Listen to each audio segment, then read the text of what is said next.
خوبصورت لڑکی میلے میں۔ کسی دیہات سے ایک خوبصورت لڑکی ایک میلے میں آئی۔ کہتے ہیں بڑی ہی حسین تھی وہ شہزادی۔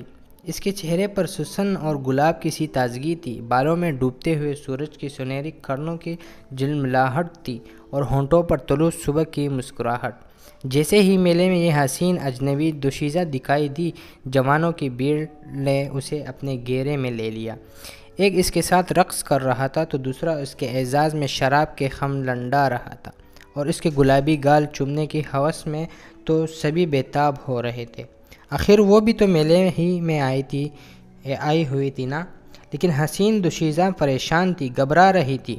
جوانوں کی بھیڑ میں اس کا دم گھٹا جا رہا تھا، اسے ان سے وحشت ہو رہی تھی۔ وہ انہیں کوسنے دے رہی تھی، اور ایک کے تو اس نے تھپڑ بھی جڑ دیا تھا۔ آخر وہ ان سے بھاگ کر دور چلی گئی۔ اف توبہ ہے، ناک میں دم کر دیا۔ اس شام گاؤں لوٹتے ہوئے راستے میں وہ اپنے آپ سے کہہ رہی تھی، کس قدر ناشائستہ اور بدتمیز ہے یہ نوجوان، ناقابل برداشت ہے بابا یہ سب لوگ۔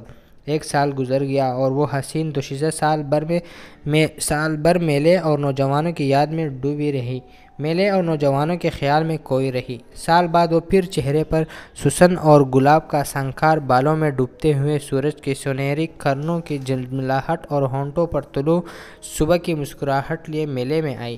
لیکن اب جو جوان بھی اسے دیکھتا منہ پھیر لیتا۔ سارا دن گزر گیا، نہ کسی نے اسے بلایا اور نہ کسی نے اس سے بات کی۔ وہ تنہا ہی میلے میں پھرتی رہی، اور اس بار رات گئے گاؤں لوٹتے ہوئے وہ اپنے آپ سے کہہ رہی تھی، ہائے توبہ، ناک میں دم ہے، کس قدر بد اخلاق اور بدتوار ہے یہ نوجوان، ناقابل برداشت ہے بابا یہ سب لوگ۔ آپ ہمارے چینل پر نئے ہیں تو مورل سٹوریز چینل کو سبسکرائب کریں، بیل آئیکن کو پریس کریں تاکہ آپ کو انٹرسٹنگ مورل سٹوریز سب سے پہلے دیکھنے کو مل سکے۔